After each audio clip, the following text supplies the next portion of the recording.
it in our winners. So not only holding winners, I'm trying to get to 10, 15% ownership in these companies. And it's starting to happen, with companies that are worth 500 or 700 million. And so that's the change in behavior I'm doing, which is, to your point, if you bought Snowflake at any time, you feel great about it. But then you have to have buy-in from your LPs that they agree with that and that they're okay with you taking a longer strategy. And then at some point you want to return capital. And that becomes super problematic. You're in 7, 8, 9, 10 of your fund. You want to take some chips off the table. And so what I'm going to do now is I think I'm going to try to do both, where I have a group of LPs who want to buy shares, and I don't know how to figure this out. And maybe somebody could advise me here, because I have had other venture firms who had this challenge where the growth group... I don't want anything you own. Well, no, I know that. Be careful. Why do you set yourself up like that? No, I'm looking for advice here. But Jason, if you don't talk your book, the whole point of this podcast is for me to draft off people who are smarter than me. Mission accomplished. So here we go. Yeah, we still have to teach you how to set up an LLC to buy your house. I mean, it's unbelievable. I'm doing it. I'm the process. Sorry, I'm an idiot. Nouveau riche. But here's the issue. Can I be an angel investor in Uber and then be selling shares in Uber to my other LPs and creating that stock a secondary market, or is that conflicted? You know what I'm saying? Well, I'll tell you, I think this is public. I don't know if it's public. I will say it anyway because I think it's well known. But Founders Fund had early SpaceX shares that they thought it was prudent to sell in the early funds, those SpaceX shares. The later fund was buying SpaceX shares in that round. And so they were in a circumstance where they had such a big markup on the early round, the early fund, that they had to kind of distribute and liquidate those SpaceX shares. Meanwhile, with a good overlap of LPs were buying in the other fund at that higher price. You are speaking to something I lived out in the early venture funds of social capital, because when it was not entirely my own capital base, I felt that pressure and I did similar things because I was like, oh wow, we're in year 7, 8, 9. Yes. I had great LPs. It's like, wait, how can I not give capital back to the Broad or Mayo? These are phenomenal institutions. They weren't pressuring me at all, but I felt internal pressure and I started to make suboptimal decisions for myself. I couldn't make really, clearly the best optimized decision, which would have been to hold everything as long as possible. To your point, like if you're in the top quartile of things, the best thing is to never sell. And it's an incredibly special place where you can actually have that freedom to do it.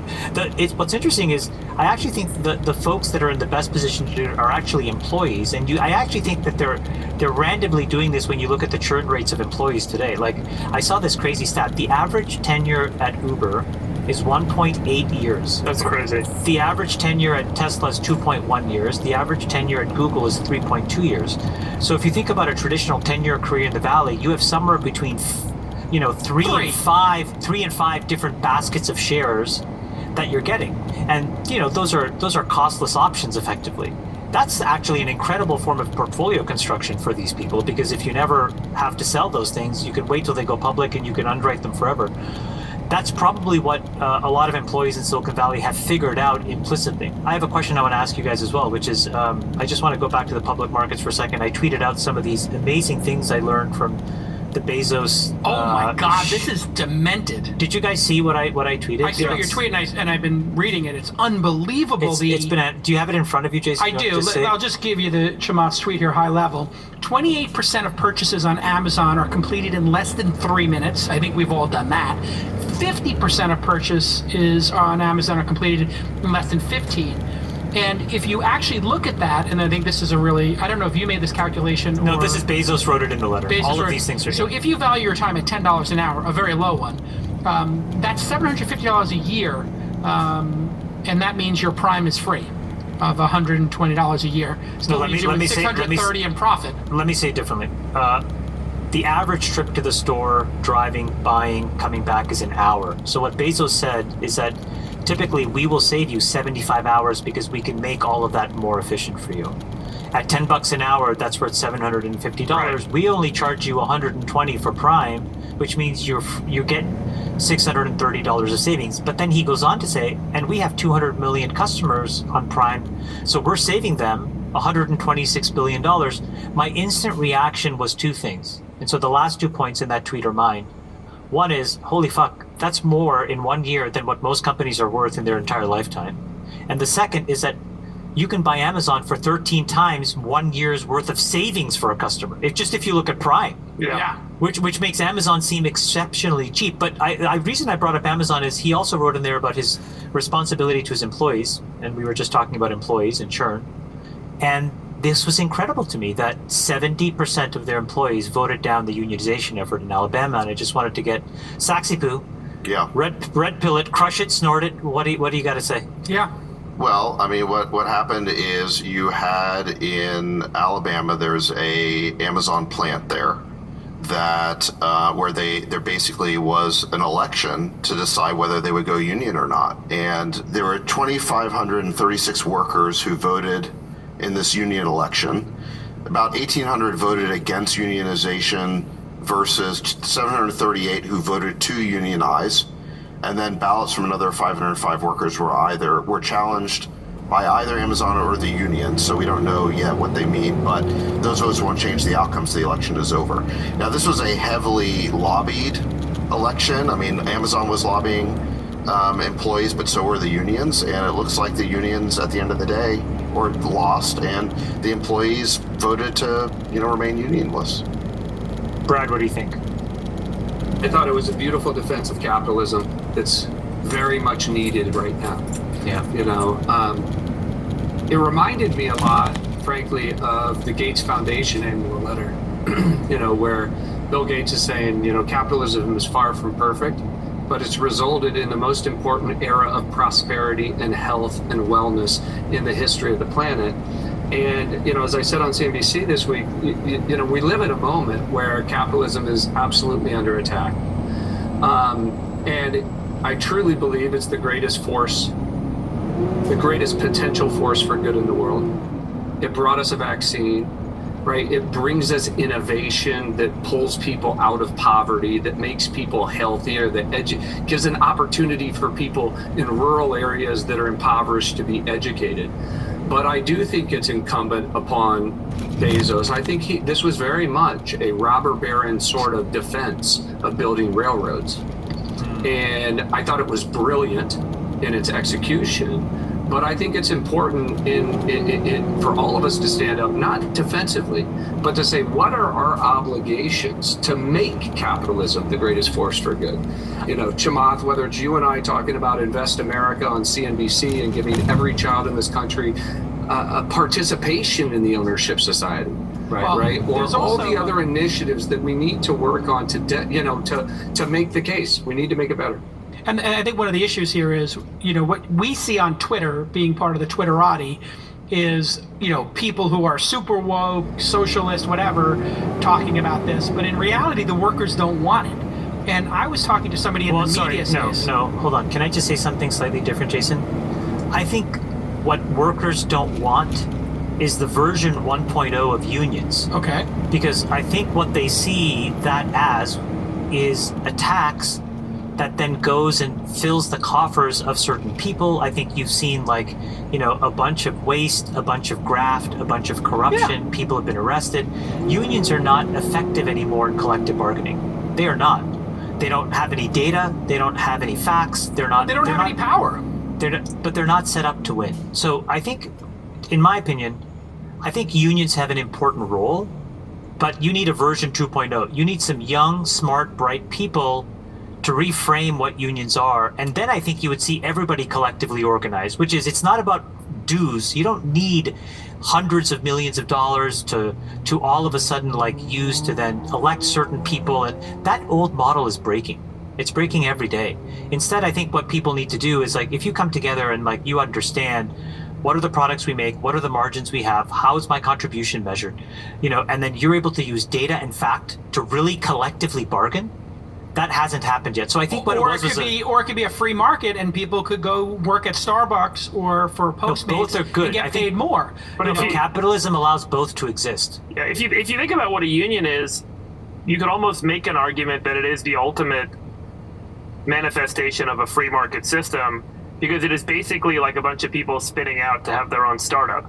And so, that group of people are saying we're not charging enough for our product or service today. The value that we are creating is worth more. Therefore, we should go create a different business and charge more and effectively compete in the marketplace with a higher quality product at a higher price point.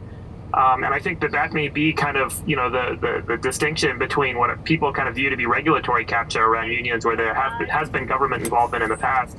Yes, ma'am. What may be possible. I think I've heard some people talk about how at some point we end up with at some point the evolution of capitalism, you end up in a place where there are no employees. I get it. I'd be thinking about me too. And maybe there's an organization of people around doing the same work over and over together as a group, when you charge one kind of aggregated fixed rate for that service. The other thing to me was like, all of a sudden it brought into such a stark contrast. This was something like 55-45. This was 70-30. Yeah. Probably it could have been 80-20 or 90-10. And so it said to me, wait a minute, there's a very small vocal group of people who are screaming for the mountaintops about this level of unionization and organization. And then the people that are actually the participants of that system are like, no, thank you.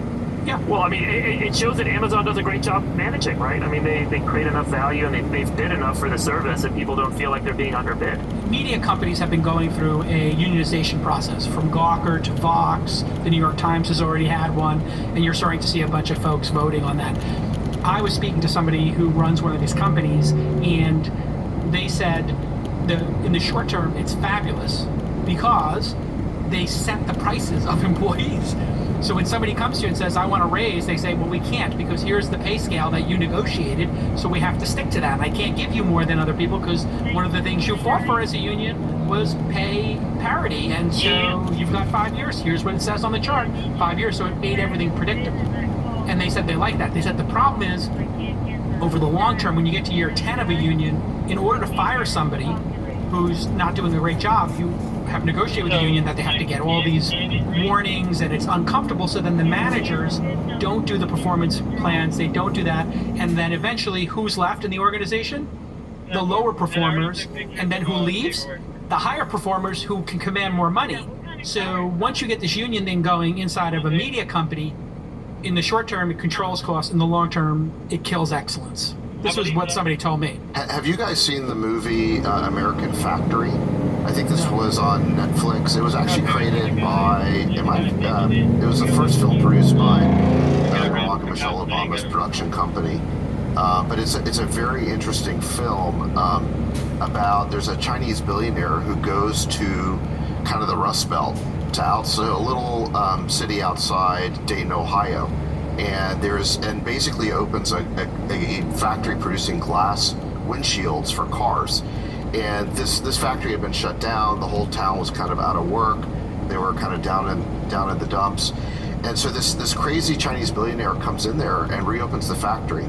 And and it creates like 2,000 jobs for people in this town.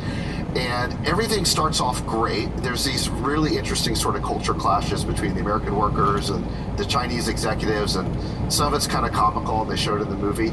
But then about halfway through the movie, and by the way, like, these are people who are out of work, and this Chinese company comes in, and they do things kind of their way, but they pay people pretty well, and creating a lot of jobs. And initially, everybody's very happy with it, and the politicians are all encouraging it. And then about halfway through the movie, the unions come in. And the unions start agitating, and they start telling all the workers that you're underpaid, you're mistreated. They start, there's sort of intimidation tactics being used. And then the politicians come in, and, these politicians are sort of, this is Ohio, right? And so the politicians start telling the workers at this plant that they should get unionized. And it turns into this giant battle because, and the Chinese company basically threatens to leave because they came into this town and made something like a $500 million investment in this plant based on an understanding of a certain cost structure. And now all of a sudden the union wants to change that. And, it turns into this giant conflict. And you realize that, look, the workers in this town had a good deal. And then the unions are about to blow the whole thing. and wreck it. And they're about to drive this Chinese company out of the town.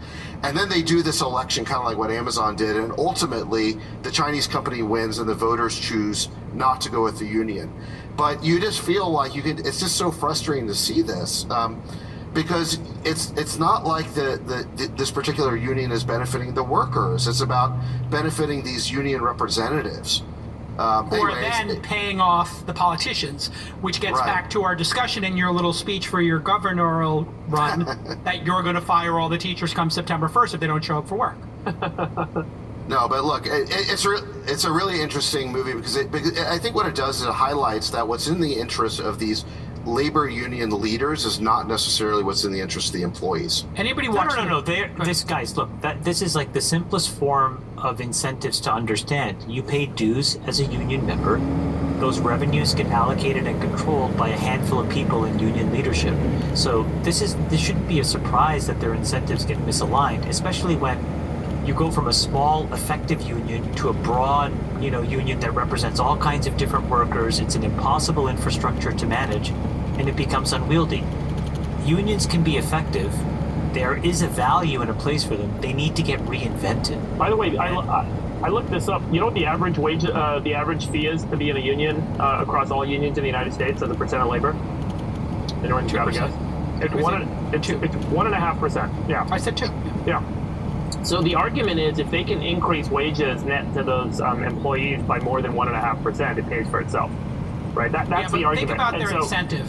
I totally get it. They're a startup in and of themselves. They are an asset manager, right? Their goal is to grow assets. Yeah, and their goal is to grow assets. So the more assets they grow, the bigger their business. The way in which, relating this back to Bezos' annual letter, right? We've been presented this false choice for 2 decades between some form of Ayn Randian capitalism and a nanny state. Right. The either everything's unionized or we have no intervention at all. Yeah. What I love about this moment in time, what I love about the leadership of Benioff or Bezos or Gates or even Anthony Tan, this incredible mission, values-driven leader who's using the power of capitalism to uplift tens of millions of people in Southeast Asia, is that I see a totally new generation of leaders that understand the responsibility, like they're charting the middle way, right? And we can equally reject Lorena Gonzalez, right? And at the same time, want to have $15 minimum wage in the state of California. Like those two things are mutually compatible. And so that's why Sachs has to run. He's got to chart the third way. Let me ask you this, Brad. Would you put up $250K for an exploratory fund, Brad? Zach, do you believe in a $15 minimum wage? Oh, I'd be fine with it. It's not that's Oh, it's on. he took a blue pill. Give everyone everything. I think certainly in the state of California, I think that makes sense. I think, look, there might be some parts of the country where the standard of living is much cheaper. I mean, I think probably the minimum wage should be a state issue because there's such a disparity in different costs of living in different states. So I'm not sure I'd federalize it, but certainly in California, I think $15 makes sense. What about $20, David? Yeah, David. $20 in California. Why not 1,000? Yeah. You're elected. Winner. Can everyone get a free Tesla? No, but look, can we make the point about unions in California? I think there's a huge difference between private sector unions and public sector unions. So, look, I'm not against collective bargaining when it comes to these private sector unions, okay? Because the workers do have, these plants can involve very tough working conditions. It's physically dangerous. Before there were labor reforms, they were working really long, insane hours or safety issues. Okay, I think it makes sense to have some sort of collective bargaining, and there's somebody to negotiate with. There's the management of the company has an incentive, and so you have some give and take, and you have a negotiation that produces an outcome. Public sector unions are completely different, right? Because when the teachers union goes to negotiate, who are they negotiating with? They're negotiating with Gavin Newsom, and the teachers union is his biggest contributor. So who has an incentive to oppose their demands? It's the market.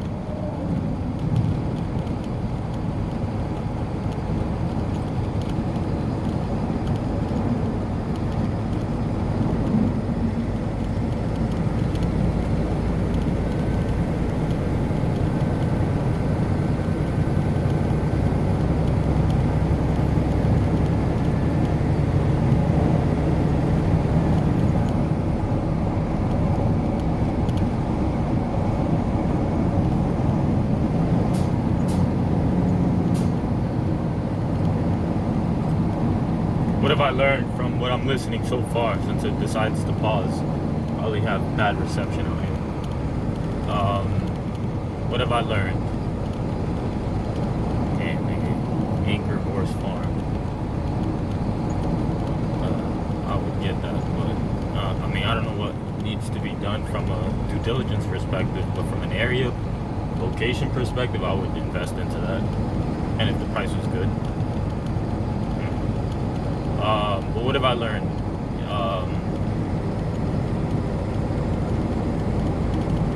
Well, a lot is new words to me. A lot is like high level, like even though they're just having conversations and fucking around. You know, the main topic is the whole unionization and just bringing up that whole Bezos and Amazon situation. My perspective, you know, what am I learning? What am I learning? I'm learning that I learned about a little more about unionization. I learned, like, I never really had a good sentiment toward it.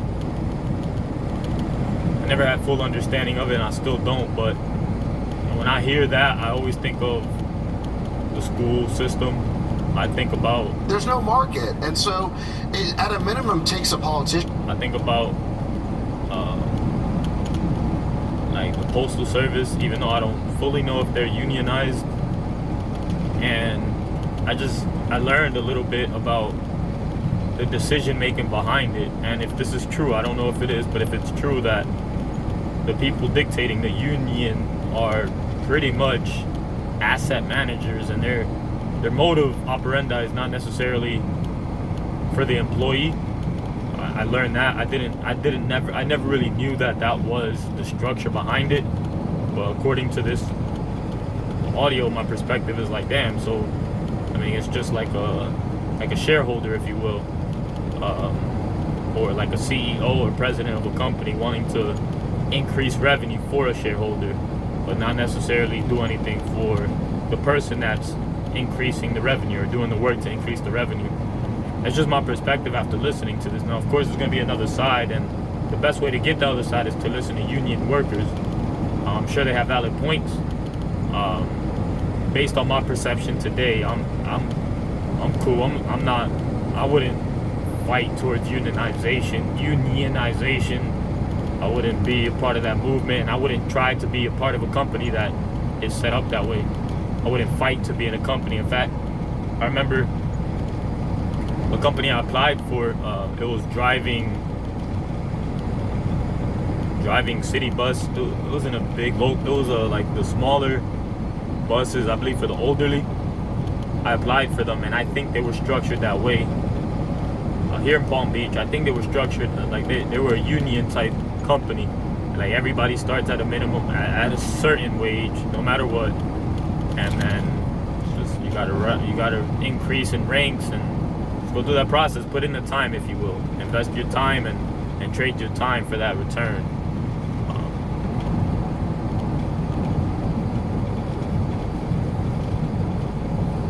Another thing is I'm really hungry. I gotta eat something. It's 4 o'clock. Did I eat something this morning? Yeah, I ate toast and coffee. It's about that time for me to eat something. And I'm thinking about late. And I'm off Okeechobee. So as long as she don't give me no call, or if the call requires me to hit north or south 95, the next call, perfect, because I gotta pass Bolay off Okeechobee. And it just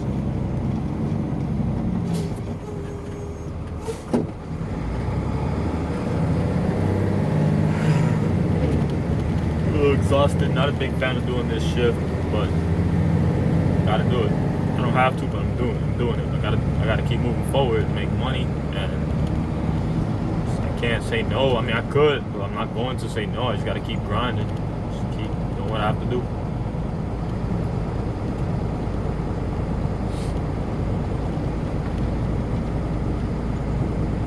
Fucking funny, cause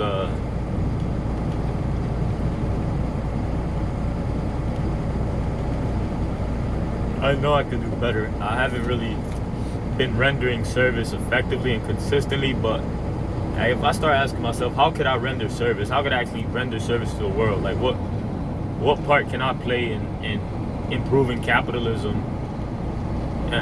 Or like they worded it, utilizing capitalism as a force for good, or emphasizing capitalism as a force for good.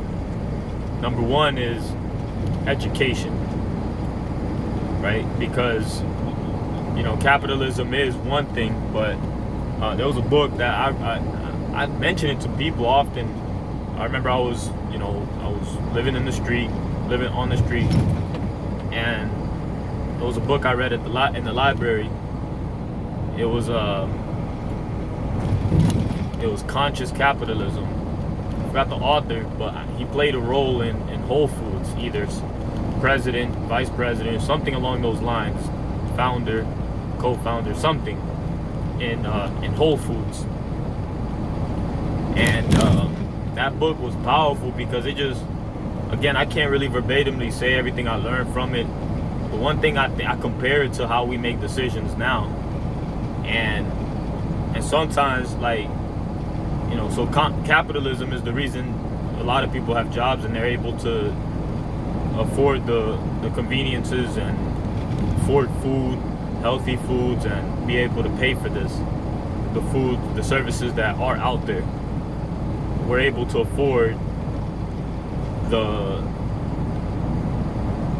price. We're able to pay for the price of goods and services. We're able to afford, you know, what other capitalists are building, is what I'm trying to say. But then on the same side, like, I think about this scenario. I was at Advanced Auto Part, and I just finished towing a vehicle. Like, it was somebody that was in their property, and I backed out their vehicle. I pushed it back, I towed it, and I just wanted to take care of business first. So before I peed, sometimes I'll be holding my piss, and I got to get it done. So I was holding my piss, and I kind of held it a little more than I should have. So I go in Advanced Auto Part to use the restroom in the same work clothes. You know, I have my mask on. You know, and she's like, "Oh, restroom is for customers only." It's like, seriously, bro. Like I understand, like, that. To me, I don't know if that's a good connection of conscious capitalism, you know, but in my mind, that's what comes to mind. Is like, capitalism is good, but it's bad. It creates this thought process and these rules and regulations that, like, can't be broken. It's like there's no thought behind it. It's like, no, it's just a rule, and I'm a part of it too. Like, even me, you know, I made that decision myself to not give people rides because I couldn't make no money no more from it. So I don't know if that's considered not being conscious and utilizing capitalism. But the point is that in that scenario, I was like, are you fucking serious, bitch? Like, you really gonna trip? You not gonna let me use the fucking restroom? And I just helped somebody, a customer of yours, be it a customer or not. The motherfucker was parked here. I don't know if they were a customer or not. I think about it. I've thought about that in retrospect, but in the moment, I really had to piss, and I was being very selfish in a way, and it's just fucking let me use the restroom, man. She didn't let me use the restroom. She didn't fucking, it was locked or something. Bottom line, I got upset. I got very upset, and I went to the side of the building. I went to the side of the fucking building, and I pissed on the side of the building. Ignorant, of course. Ratchet, of course. Stupid of me, yes, in retrospect. I could have handled it different. I feel like pissing on their damn door, you know, their handles. And I did also, I grabbed their trash can and I dumped it right in front of the door. I was like, you fucking stupid, bitch. Like, and I'm stupid too for doing something like that. Like, I'm not discarding that. Like, I acknowledge that in retrospect. Like, that was idiot of me. I could have just said, you know what, whatever. Just peed somewhere else, found another business, and just whatever, ignored it. But it's stuff like that. It's like, seriously, bitch, I'm clear. And I get where that decision could come from. Like, there's people that take advantage of businesses in their bathroom, and it's not even, that's not the bad part. It's the worst part is when they don't take care of it. But what people don't realize is like it be the customers as well that really take advantage of a bathroom. It's not just a homeless person or somebody that doesn't have access or isn't sharp or isn't clean or isn't working. Like it be everybody. It's a matter of just bad people and bad habits. Not bad people that have bad habits when it comes to using the restroom. They're not thoughtful of just cleaning up after themselves and not giving a fuck, or just being like, this isn't mine, somebody else is gonna have to clean it. But yeah, that, you know, and now they're very, in California they're big on this. They have locks, like with bolted locks, and I'm seeing that trend a lot here in Florida. Maybe I never noticed it much before, I don't know, but there is definitely a trend that I'm noticing now. And you know, sometimes I'm like, I be having to piss and I be thoughtful, like I have to go to certain gas stations because I don't want to risk having to, it's not a major risk, but I don't be wanting to like go out of the gas station, go in the gas station and it's locked, or you have to buy something, and you know, it's just, so sometimes just wait a little longer. I'm like, I'm just gonna go to a place where for a fact, you know, I could use the restroom, because I that's another thing that frustrates me. I get, you know, I'm like ready to go, I gotta piss or shit or whatever, and the shit isn't locked, or they lock it, or you have to be a customer, and it's like, come on, man, if we want to keep our world cool, it's like, would you rather me piss here in the fucking bathroom? But, and then as I speak about this, I have pissed on the floor and outside, even when there's bathrooms available and stuff. But a lot of that is, I don't know, a lot of my decisions is, I don't know, like I think about that. I'm like, fuck that shit. I'm not gonna sit here and go out of my way, go to a bathroom, and that's happened to me. Go somewhere and they don't let me use it. That shit's, it's frustrating. I think I've been here before, by the way. I think that's the fucker that.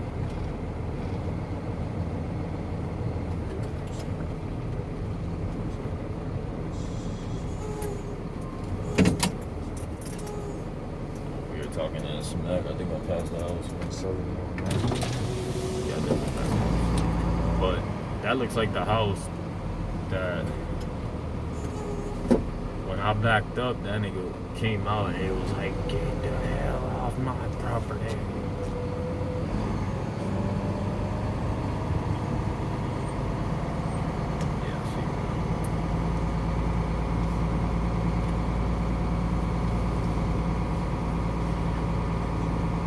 Definitely past their property.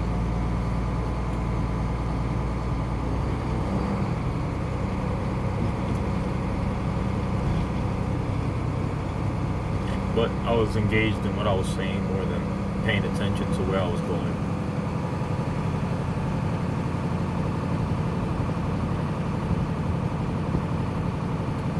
Very nice house to the left of me.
Get it.